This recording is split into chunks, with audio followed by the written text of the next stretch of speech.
আসসালামু আলাইকুম। হ্যালো প্রিয় শিক্ষার্থী, তো তোমরা যারা ডিগ্রি প্রথম বর্ষ রয়েছো, আজকের এই ভিডিওটি তোমাদের জন্য। আমাদের আজকের টপিক হিসাব বিজ্ঞান দ্বিতীয় পত্র, যেটাকে তোমাদের নিরীক্ষা শাস্ত্র বলা হয়। তো যাদের এই টপিকটি রয়েছে প্রথম থেকে শেষ পর্যন্ত দেখতে থাকো। আর যাদের সাজেশনগুলো লাগবে তারা আমাদের সাথে কন্ট্যাক্ট করতে পারো। একদম শর্টকাট সাজেশন দেবো, 15 থেকে 20টা প্রশ্ন থাকবে মাত্র, এখান থেকে হুবহু কমন পাবা। আর যাদের হিসাব বিজ্ঞান অনলাইন ক্লাস লাগবে বা তোমরা কোর্স করতে চাও, তারাও আমাদের সাথে কন্ট্যাক্ট করতে পারো। আমাদের অলরেডি কোর্স চলছে। তো চলো আমি তোমাদেরকে ক বিভাগ থেকে কিছু প্রশ্ন দেখিয়ে দিচ্ছি। আমাদের প্রথম প্রশ্ন, আংশিক নিরীক্ষা প্রতিবেদন কি?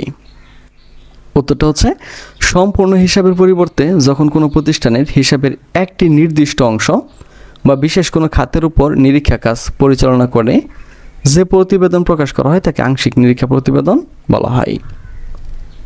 এরপর দেখো GAAS কি? উত্তরটা হচ্ছে GAAS হলো নিরীক্ষক কর্তৃক।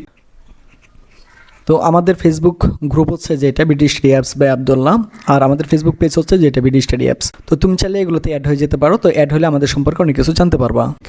হিসাব ও আর্থিক বিবরণীর নিরীক্ষার সময় যে সমস্ত সর্বজনীন স্বীকৃত মানদণ্ড বা নীতিমালা অনুসরণ করা হয় তার রূপরেখা, এটি মূলত নিরীক্ষার মান নির্দেশ করে। এরপর দেখো GAAS এর পুনরূপ কি? মনে রাখবা, এটার পুনরূপ হচ্ছে জেনারেলি অ্যাকসেপ্টেড অডিটিং স্ট্যান্ডার্ডস। বাংলাদেশে চার্টার্ড অ্যাকাউন্টস সনদ প্রদানকারী একমাত্র স্বতন্ত্র প্রতিষ্ঠান কোনটি? তো প্রতিষ্ঠানটা হচ্ছে ICAB। এটা পুনরূপটা আমরা লিখে দিই, institute of chartered accounts of Bangladesh. তারপর দেখো ICAB এর পুনরূপ কি? মনে রাখবা, ICAB এর পুনরূপ হচ্ছে institute of chartered accounts of Bangladesh. FASB এর পুনরূপ কি? এটা পুনরূপ হচ্ছে financial accounting standard boards. IAS এর পুনরূপ কি? তো IAS এর পুনরূপ হচ্ছে ইন্টারন্যাশনাল অ্যাকাউন্টিং স্ট্যান্ডার্ডস। এরপর দেখো IAS এর পুনরূপ কি? তো ISA এর পুনরূপ হচ্ছে ইন্টারন্যাশনাল স্ট্যান্ডার্ডস অফ অডিটিং। নিরীক্ষক কে? যিনি কোনো প্রতিষ্ঠানের হিসাবের বই এবং আর্থিক বিবরণীগুলোর নির্ভুলতা, সত্যতা ও আইনগত বৈধতা যাচাই করার পেশাগত যোগ্যতা রাখেন এবং নিরীক্ষা কার্য পরিচালনা করেন, তাকে নিরীক্ষক বলা হয়। অন্তর্বর্তীকালীন নিরীক্ষা কি?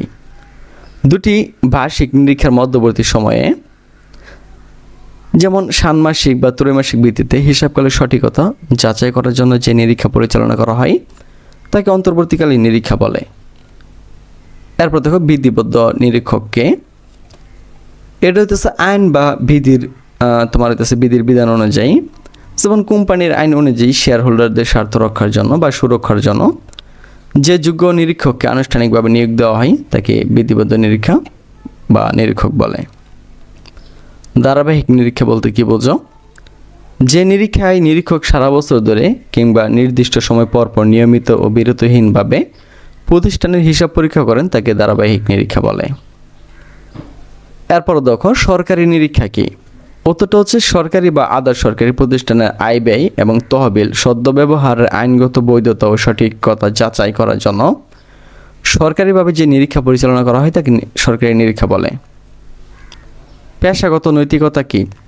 কোনো পেশার সাথে যুক্ত ব্যক্তিদের জন্য নির্ধারিত সততা, বস্তুনিষ্ঠতা, গোপনীয়তা ও পেশাগত দক্ষতায় যে নৈতিক মানদণ্ড অনুসরণ করা বাধ্যতামূলক তাকে পেশাগত নৈতিকতা বলে। পেশার সামাজিক দায়িত্ব কি? কোনো পেশাজীবী সংগঠনের বা ব্যক্তির নিজস্ব কার্যক্রম পরিচালনার পাশাপাশি সমাজ, পরিবেশ এবং সামগ্রিক কল্যাণ সাধনের জন্য যে নৈতিক ও আর্থসামাজিক দায়িত্ব বা দায়বদ্ধতা থাকে তাকে পেশার সামাজিক দায়িত্ব বলা হয়। এরপর দেখো নিরীক্ষা প্রতিবেদন কি?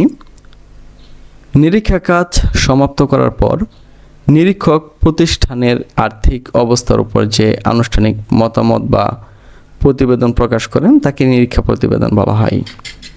ওকে, এরপর দেখো নিরীক্ষকের প্রত্যয়নপত্র বলতে কি বোঝো? উত্তরটা হচ্ছে হিসাবের বইয়ের কোনো নির্দিষ্ট অঙ্ক বা তথ্যের সত্যতা নিশ্চিত করে নিরীক্ষক যে সংক্ষিপ্ত লিখিত সাক্ষ্য বা সার্টিফিকেট প্রদান করেন তাকে নিরীক্ষকের প্রত্যয়নপত্র বলে। এরপর দেখো নিরীক্ষকের ফৌজদারি দায় কি? নিরীক্ষা কাজের সময় ইচ্ছাকৃত প্রতারণা, জালিয়াতি, তথ্য গোপন বা পেশাগত অসদাচরণের কারণে আদালত কর্তৃক নিরীক্ষকের বিরুদ্ধে যে আইনি বা ফৌজদারি শাস্তি বা জরিমানা ধার্য হতে পারে তাকে নিরীক্ষকের ফৌজদারি দায় বলে। এরপর দেখো সম্ভাব্য দায়ের দুটি উদাহরণ দিতে হবে। তো সম্ভাব্য দায়ের দুটি উদাহরণ হচ্ছে আদালতে বিচার বা বিচারাধীন মামলা সম্ভাব্য ক্ষতিপূরণ বা দাবি, অন্য কোনো প্রতিষ্ঠানের পক্ষে প্রদত্ত জামিন বা ঋণ গ্রহণের গ্যারান্টি। হিসাবের কারচুপি বলতে কী বোঝো? প্রতিষ্ঠানের প্রকৃত আর্থিক অবস্থা বা মুনাফা গোপন করার উদ্দেশ্যে অসাধু উপায়ে ইচ্ছাকৃতভাবে হিসাবের বইতে যে ভুল তথ্য বা জালিয়াতি করা হয় তাকে হিসাবের কারচুপি বা ম্যানিপুলেশন বলে। গবাক্ষ সজ্জা বলতে কী বোঝো? ব্যবসায়ের প্রকৃত আর্থিক অবস্থার চেয়ে ভালো বা মন্দ অবস্থা দেখিয়ে আর্থিক বিবরণীতে যে অবাস্তব চিত্র ধরা হয় বা তুলে ধরা হয় তাকে গবাক্ষ সজ্জা বা উইন্ডো ড্রেসিং বলে। ক্ষতিপূরণ বা অব্যাহতি কী? কোনো অনিচ্ছাকৃত ভুল বা ক্ষতির জন্য চুক্তি বা আইনের আওতায় দায় থেকে অব্যাহতি পাওয়া কিংবা ক্ষতি পুষিয়ে নেওয়ার ব্যবস্থাকে ক্ষতিপূরণ ও অব্যাহতি বলে। হিসাবের ভুল কী?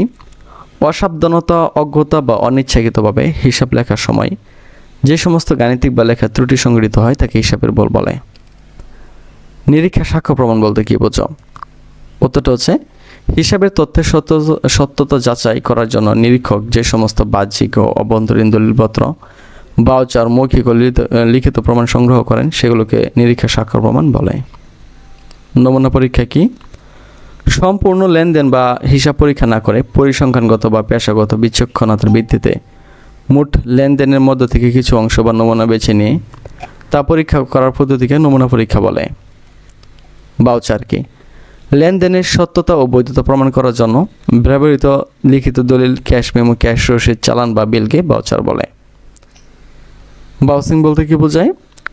হিসাবের বইতে লিপিবদ্ধ প্রতিটি লেনদেনের সপক্ষে উপযুক্ত প্রমাণপত্র, বিল ও ভাউচারগুলো যাচাই করে তাদের সত্যতা ও বৈধতা নিশ্চিত করার প্রক্রিয়াকে ভাউচিং বা ভাউচার বলা হয়। নিরীক্ষা ফাইল কি? নিরীক্ষা কাজের সুবিধার জন্য সংগৃহীত সকল তথ্য, প্রমাণপত্র, কাজের কাগজপত্র এবং খসড়া প্রতিবেদনের সুশৃঙ্খলভাবে যে ফাইলে সংরক্ষণ করা হয় তাকে নিরীক্ষা ফাইল বলে। এরপরে দেখো এনবিআর এর পুনরূপ কি? মনে রাখবে এনবিআর এর পুনরূপ হচ্ছে national board of revenue. IRS এর পুনরূপ কি? তো আইআরএস এর পুনরূপ অনেকগুলো হতে পারে, তুমি যেখানে একটা নেন নিবা সেটা হচ্ছে ইন্টারন্যাশনাল রেভিনিউ সার্ভিস। তো এইভাবে আমাদের ক বিভাগ, খ বিভাগ, গ বিভাগ প্রশ্ন প্লাস উত্তর সহ সাজানো রয়েছে। মাত্র 15 থেকে 20টা প্রশ্ন দেবো, ঠিক আছে? তো যাদের এগুলো লাগবে তারা সরাসরি আমাদের সাথে কন্ট্যাক্ট করতে পারো। তো আবার বলছি, যারা হিসাব বিজ্ঞান অনলাইনে কোর্স করতে চাও সেটাও আমাদের এখানে কোর্স চলছে, তুমি চাইলে দ্রুত এখানে জয়েন করতে পারো। তো আচ্ছা, এখান থেকে বিদায় নিচ্ছি, কথা হচ্ছে আবার এক নতুন ভিডিওতে। সে পর্যন্ত সকলে ভালো থাকো, সুস্থ থাকো এবং আমাদের সাথেই থাকো।